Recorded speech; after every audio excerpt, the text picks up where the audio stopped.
Hey guys and girls, my name's Dan and welcome back to the Forge. In this episode, trust me, I'm a blacksmith. Let's do some more heat treatment.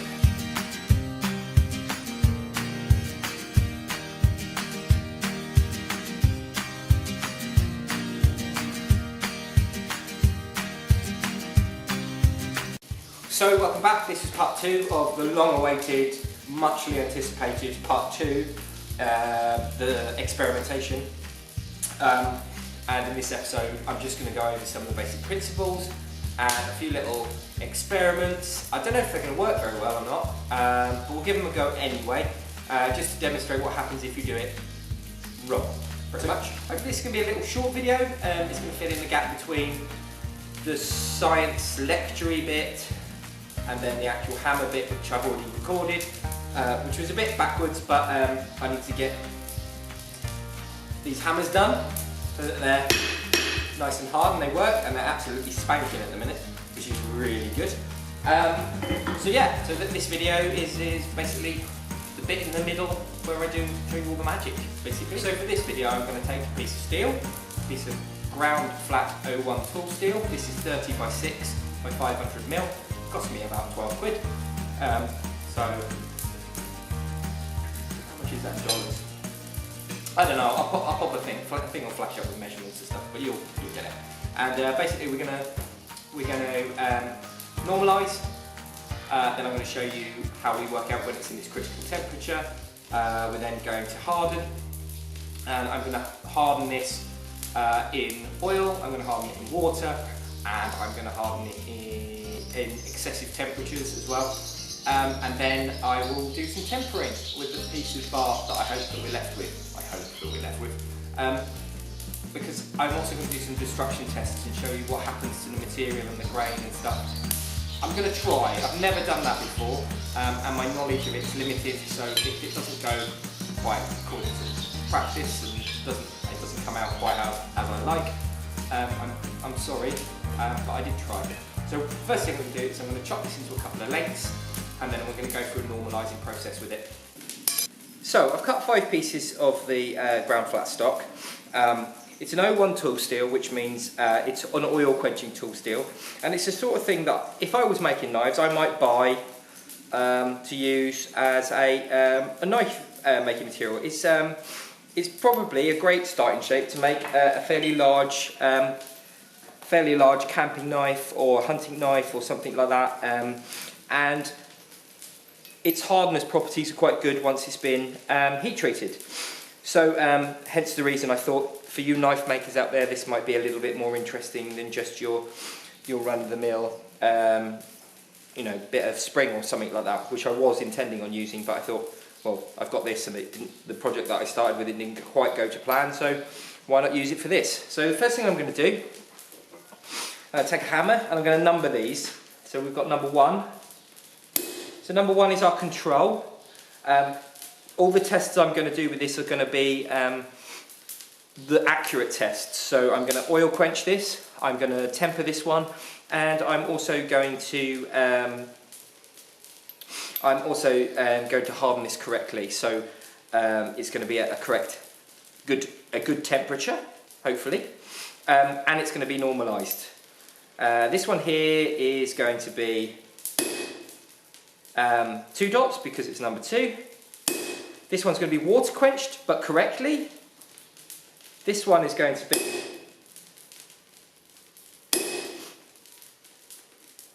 oil quenched. This one's going to be oil quenched, but it's going to be oil quenched at too high a temperature.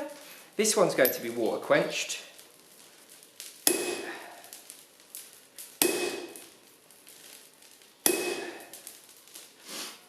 But it's going to be water quenched at too high a temperature. And this one here, number 5, I'm going to water quench it. I'm going to oil quench it, but I'm not going to normalise it. This is going to be the only one that isn't going to be normalised. I don't believe this bar has been normalised from the factory. It's just come as ground flat stock. Okay, so all of these are going to go through a normalising cycle. This one isn't. I'm then going to oil quench this one and do all the heat treating processes correctly and see if there's any difference between its counterpart number 1, which will be done correctly up the whole way through. This one will be done correctly except from the fact it will be water quenched. This one will be done incorrectly because it will be hardened in oil at too high of a temperature, and subsequently number 4 will be hardened in water the same as these two. So 3 and 4 will be too high temperatures. 1 will be correct, 2 will be correct except from in the wrong medium, and 3 and 5 will be correct but not normalised. I can do all the tests that you like on these, but I think these are the ones that most people make mistakes with. I would suggest that if you quench in the wrong medium, that could give you a problem.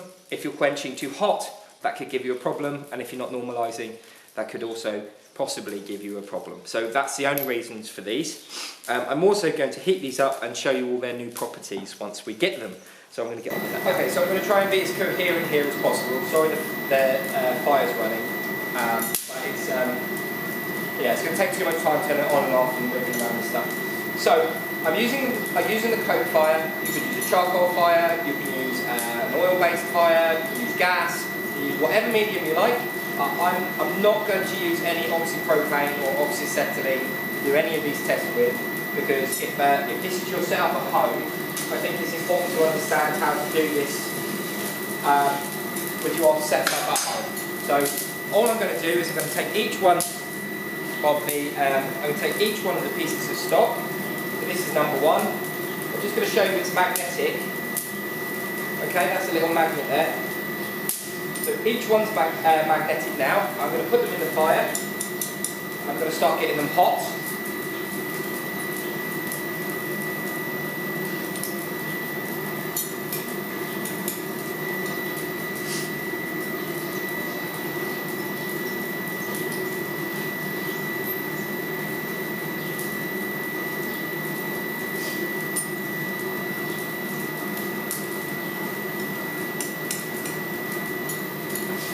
It's important to have a good soak with the heat. You want to soak all of the stock to an even temperature. It's very important that you bring all the stock up to an even temperature and let it cool down very evenly. Now, when I made the hammer video, obviously I've already recorded that, I was having a lot of trouble with the lighting here and it was giving me some interesting results.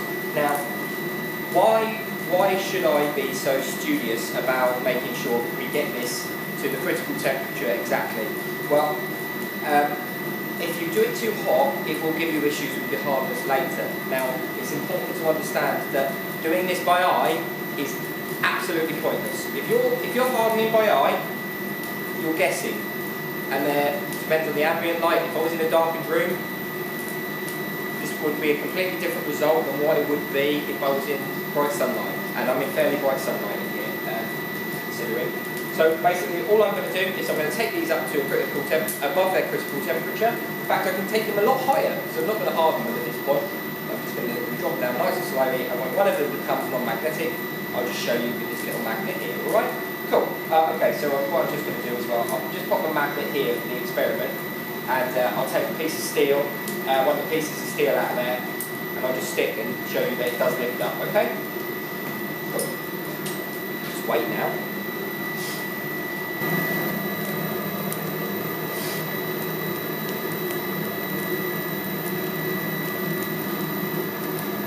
I don't think I mentioned yet, but this is basically just the magnet out of a speaker.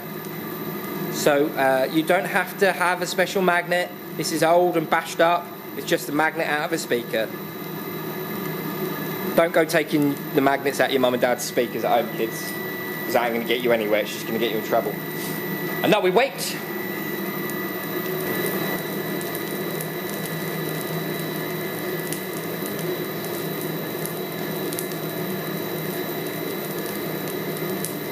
Okay, so this is the first one. It's now non-magnetic. It won't stick to the magnet at all.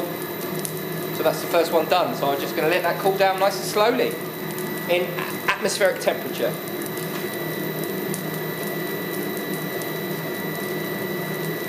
Again, this one is also done. I've got a bit of this one's done.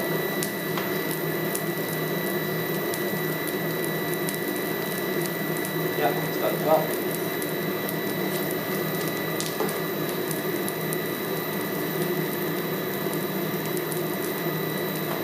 Okay, now I just wait. Okay, it's really important to remember when doing any of these hardening processes that you need to take each step diligently. You need to make sure that you're going to do every part the same and make sure that you keep everything, all the parameters equal. If you do that, you can successfully predict what's going to happen. Big industry makes a lot of money at making steels hardenable, and companies take it to their advantage.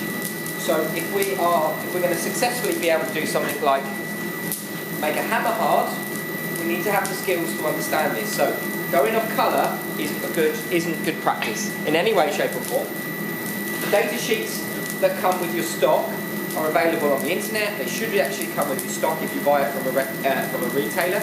If you ask for it, they'll give you the details of the stocks and the numbers of the material. So go away and you can understand 100% what's going on. Stock like this should be really easy to harden. You should be able to do it in your workshop. Now, if you normalise these items properly, you should only have to do it once. Repetitive hardening processes, I've never seen that written on a data sheet. I might be completely wrong. That might be a complete error on my behalf. You might have to do multiple hardening processes. If you take that out of the fire and you pop that back in the fire after you harden it, you're taking out all the hard work you've just put in and you're just doing it again. And you might even possibly, potentially, ruin the material in the process.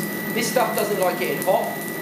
As a consequence of it not liking to get hot, every time you get it hot, you slightly degrade the material. So get this right, get it done once, and do it properly. So I wait for the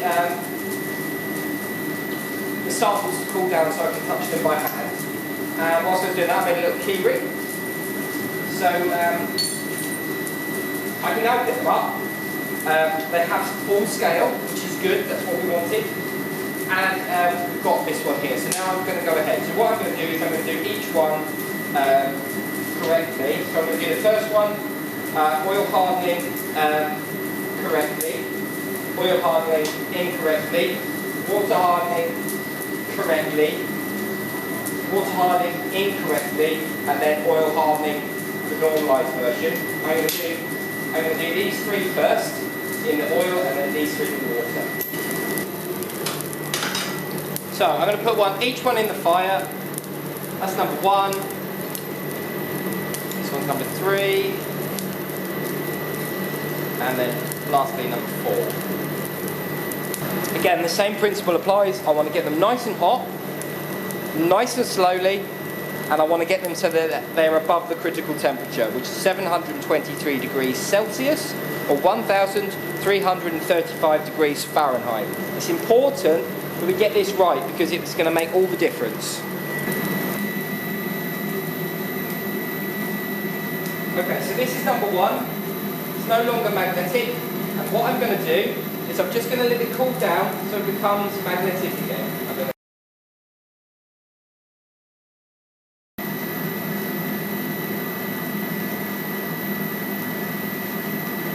Okay, so it's starting to become magnetic. I'm going to put it back in the fire. I'm just going to lift it over that point where it was magnetic. Just a nice gentle heating. Same with this one here. Just going to lower that down to a magnetic temperature.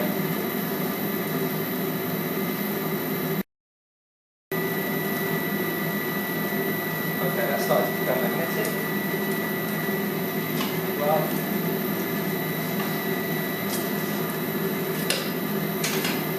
back in the fire.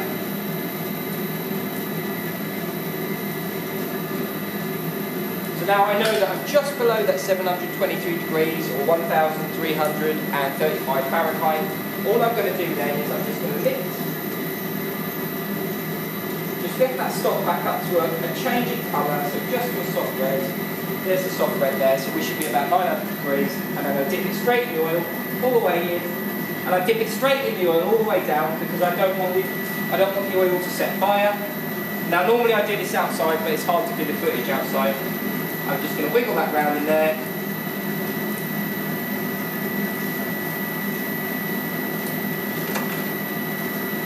And if the oil doesn't set on fire when I lift it out, I know I've done a good job, and then chuck it in the water.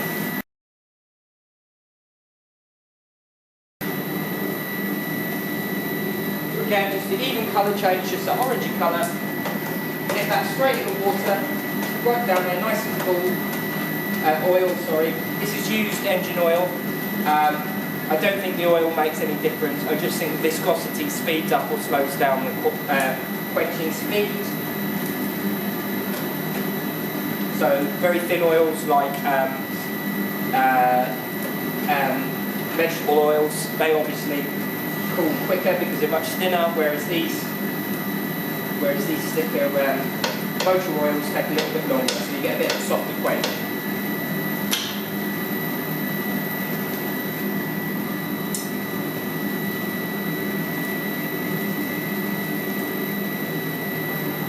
Okay, and then the final oil quench, I'm just going to raise the temperature up as hot as I dare.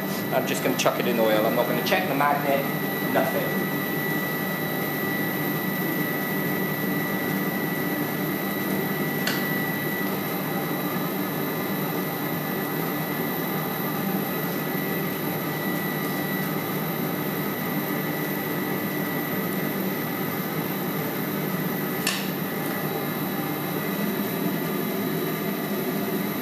Okay, nice and hot. It's important to keep the oil moving, the quench medium moving, because you'll heat up in the area around the piece of material, and you don't want that, because if you do, you create air bubbles around the material and you can force a crack. We don't want that. Now this is taking a hell of a lot longer to cool down. This is.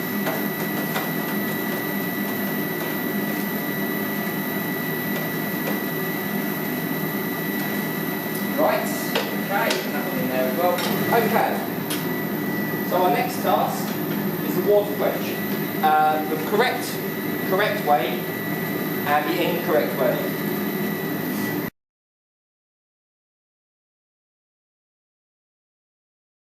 So, I've taken it above its critical temperature. This is number 2, so this wants to be cooled at the right temperature. I'm just going to let this water become magnetic, which it is not.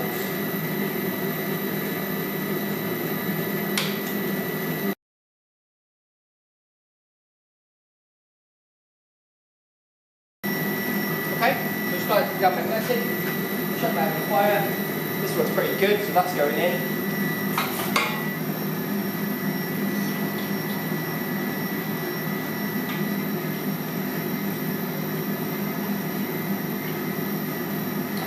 And you want to quench these off till you can touch them a bit more. A bit.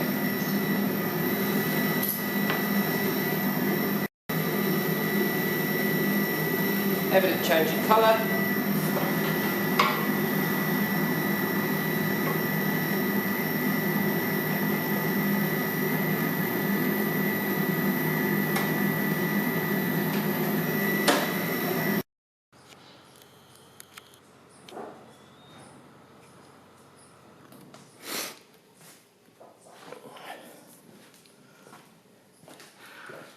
Okay, so this was the correct test, the control. So this was normalised and oil quenched at the correct temperature.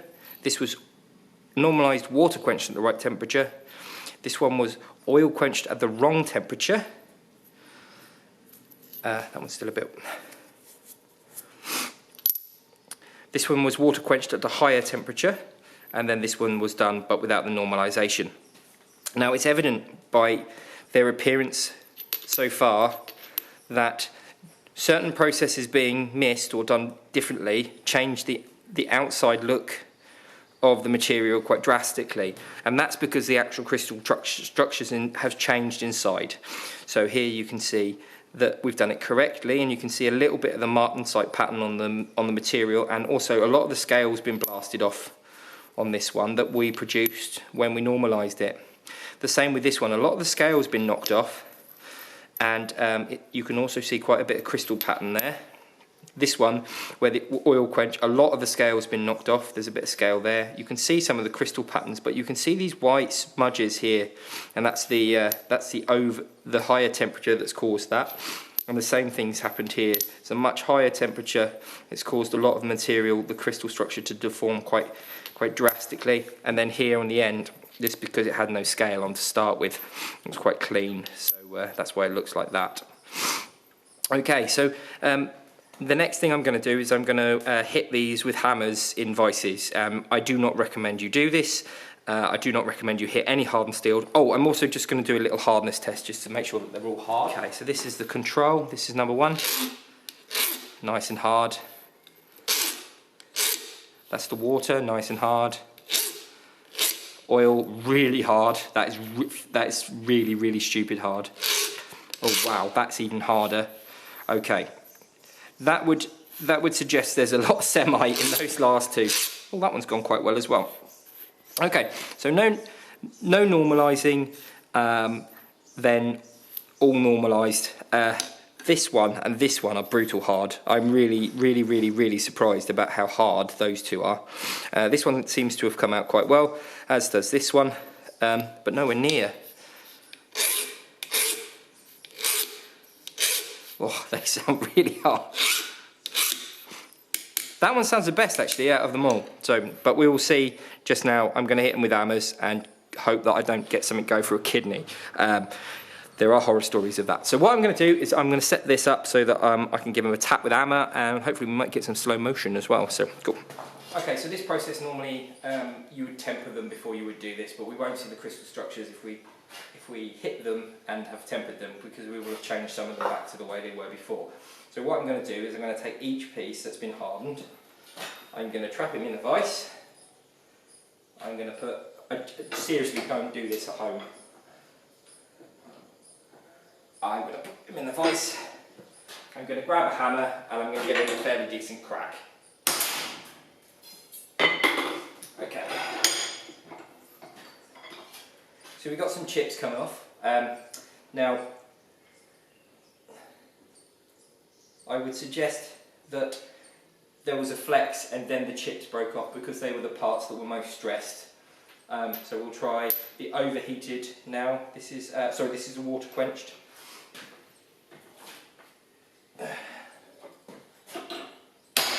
Oh. Okay, that's what I wanted. Okay, that was the water quench. I'll try and keep these. Where'd the rest of that go? Okay, that was a water quench. I'll try and keep these in order because I'm going to lose bits. Okay, this is the overheated oil jobby. Ooh. There you are, that's more powdery. That's better.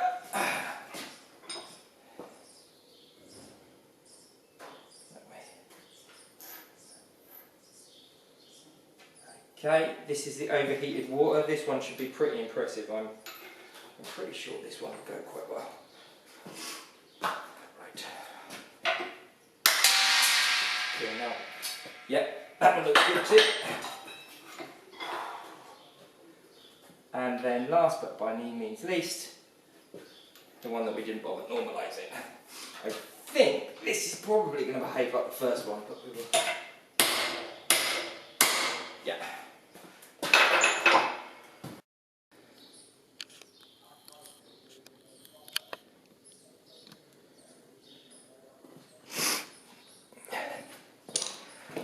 Okay, so that was fairly interesting and the results came out pretty good. I am going to suggest that perhaps the bar was normalised to start with, because this is how the bar should have performed, but it didn't.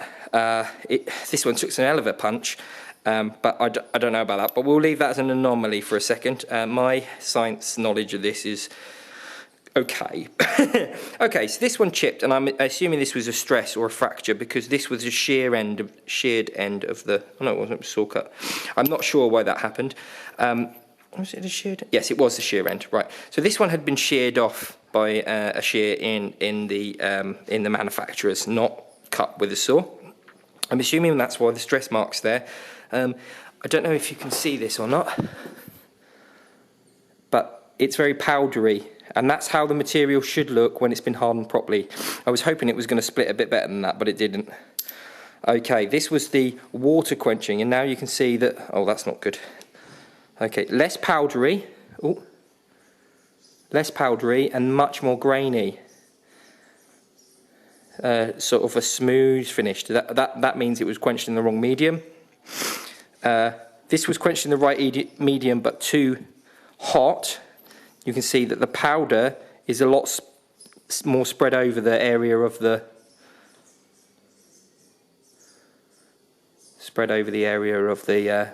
stock. And again, this the grain has absolutely annihilated itself here. This is full of semite.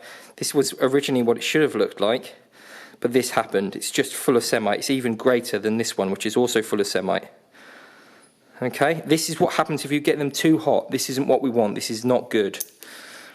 And then finally this one, that nothing happened to it. So I'm assuming this had been normalised or annealed. So it's had something done to it before I got to it. But again, this end was sheared off at the factory, not sawn off. Okay, this was the sawn off end. Yeah, that end was definitely sheared. Yeah, definitely sheared. So, I hope... I was going to do the tempering in this, but the tempering in the hardening video is quite comprehensive, so I'm going to leave this now. I think this should give you, you know, it really, really, really does show that if you follow the rules, you get really good material. If you don't, that happens. So yeah, cool, brilliant. Well, wasn't that exciting? If you're still here, I'm assuming you enjoyed the video and you got something out of it. By doing it this way, hopefully I've showed you guys that it's not as straightforward as getting something hot and dipping it in oil, but it's not that complicated. I didn't read this before I started the process. I've never read the data sheet on this, and I thought I might just read it to you now. It says oil quenching from 1,450 to 1,500 degrees Fahrenheit, or 780 to 800 degrees Fahrenheit. I think I said 900 degrees in the video. I was a little bit high. And also it says soak according to bulk. Now, it's important to understand that this information here is to help you get the best out of that material. I never tempered these, and I hit them pretty hard. Not really hard. You know, they will explode. I don't want them to send bits through me, but just, you know, from one to another, you can even feel it's harder. You can feel it's too hard. I mean, so the point is to demonstrate that if you take your time, you read your data sheets. If you've got them, if you haven't got them, you have to try a bit of trial and error, and you understand the basic principles, you can get away with quite a lot. Now, I don't want to rant much. I'm not keen on doing the ranting and putting other YouTubers down or pointing fingers. But I'd just like to point out that I have seen some YouTubers, not all of them. Knife makers in particular are normally pretty good, they're normally pretty accurate, but they tend to do a lot of talking. They tend to be quite wordy, and they sprout numbers out and shout all these figures and stuff. I have tried not to do that. I've tried to give you one number, that's 723 degrees Celsius, or 1,335 degrees Fahrenheit, and that's pretty much all you need to know. And you need to know that that's when, you know, that's when the material becomes non-magnetic. Now, if so I'm going to do this in degrees, this bit, because it's just easier. 780 degrees Celsius, and then 723 degrees Fahrenheit. Now, that's the difference between a hot and a cold cup of tea. That's not a lot of temperature. So it's important that you get your material to a temperature where it's just becoming magnetic, then reheat, because you know you're near. If you just put it on the magnet and go, it's not magnetic, the sunlight in here is playing a hell of a havoc with that. I don't know if you can see it on the video, but it caused a little bit of bother. So the material actually didn't look hot. So when you see some of these YouTubers also heat treating on their anvils with gas is a no-no. You shouldn't be getting this hot, basically. You see these YouTubers, you know who I'm talking about, waving a gas axe round. Now, I don't know what temperature he's working at. He doesn't seem to use a magnet. Waving a gas axe around on the end of his hammer, hoping for the best, and dipping them in oil. 4140 absolutely hates being stressed like that. It absolutely hates it. It's wrecking the material. And I feel sorry for anyone who bought one of those things that he's made. End of rant. But it's important I've not been doing this for very long, and I was asked to do this, and I went about doing it in the best way that I could. I learnt about this on my degree. We did crystal structures, metallurgy. I'm not 100% au fait on this. There may be things in this that I've said wrong or missaid. There's some evidence here to prove some of my points, my theories, not my theories, the ideas that I was taught when I was at college. I know I didn't temper these, and bear with me. The tempering that I did in the next video is practical, and I think it's good for you guys to look at and watch and learn. Really, this needs to go into an oven. I can't do that, I don't have an oven. This has soaking periods for time per hour for the tempering. So, and it also has the Rockwell measurements on. I have no idea how to measure Rockwell without the correct tooling, and I also have no idea which Rockwells are better for certain jobs. So I'm just going to steer clear of this bit. The practical application that I show you in the next video for hardening and heat treating the hammers, I do a tempering process there. Check that out. That I would suggest that that's fairly, it's good enough to get you through if you want to make hammers or punches or chisels. If you want to be making knives and blades and stuff, I would suggest you need an oven. You can't do it really. You can, but it takes a long time and it's fiddly and it's expensive. So you're probably better off sending it away to get someone to harden it for you. So hopefully you enjoyed that video. If you did, remember to like.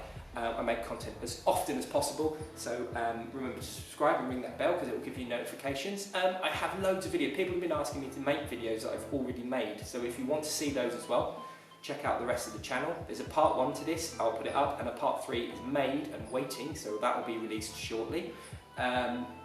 Remember, comments down below, guys, keep chatting to each other. Loads of questions, I'm assuming, after this one. It was quite exciting, and I didn't die, and I didn't have to go to A&E. And the grain structures came out lovely. I'm really excited. So, that was really good. We achieved what we wanted to achieve. Next video is hammer hardening and heat treating and all that jazz, so that's good fun. I will put a link up to a video here, and I'll chuck another link to part 1 here. Thanks for watching, guys. See you later. Bye bye. Whew, I'm glad I didn't die. I'm really glad nothing went through me. That could have been bad.